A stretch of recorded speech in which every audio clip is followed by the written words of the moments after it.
We wanted to go ahead and give y'all some updates on camp injuries and attrition, and just sort of discuss that. Miles Farmer suspended from the team, enters transfer portal, goes to Syracuse. Brody Tagaloa had a car accident; he'll miss the season. Marcus Washington has a cast on his right.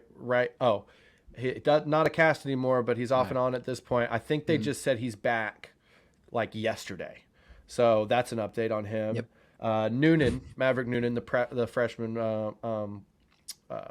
is hurt out for the year. I believe he got a knee injury or something like that. Teddy Prohaska is banged up, but he's supposed to be back before the beginning of the season. Jacob Hood, chronic ankle stuff, probably won't play this year. Josh Fleeks was overweight when he arrived at camp, seems to be fine now. Eric Gilbert was injured, but now is participating, and Rule had a fiery comment about his NCAA eligibility. So as far as just like the roster makeup, that's all the news. Anytime you're in a training camp, they're a little bit more cautious with injuries than they are during the season.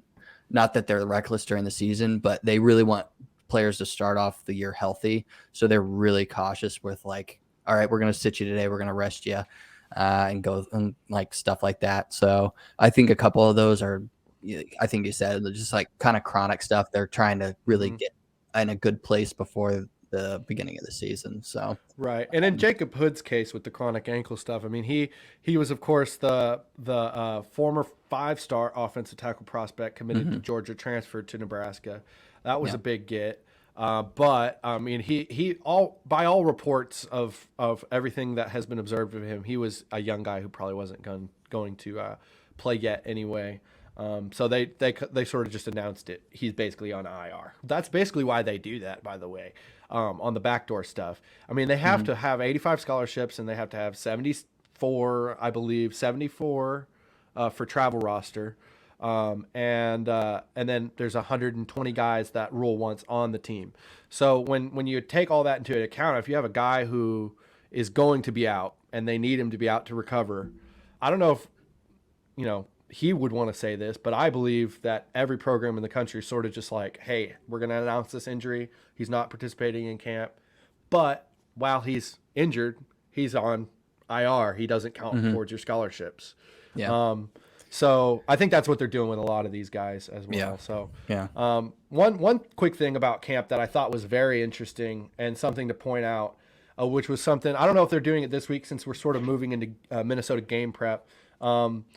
But they sort of had a very innovative practice structure for max reps. They wanted everybody to get as many reps as possible. So this is Steve Sipple. Nebraska started off with 55 to 60 mostly experienced players practicing for about an hour and 45 minutes.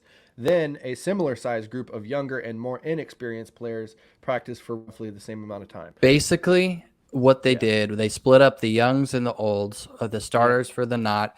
They let everybody get a good amount of reps. When I played in college at the 1 year I did, they did that too. So it's pretty common to do that.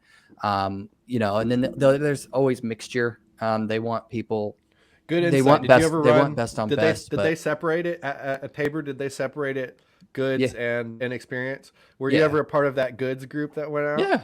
Yeah. I redshirted that year though, so they didn't. It wasn't like they were mixing me into like I was like exclusively scout team and like stuff like that. I mean, You were playing did white team out, drills. Right? Yeah, I was wide out.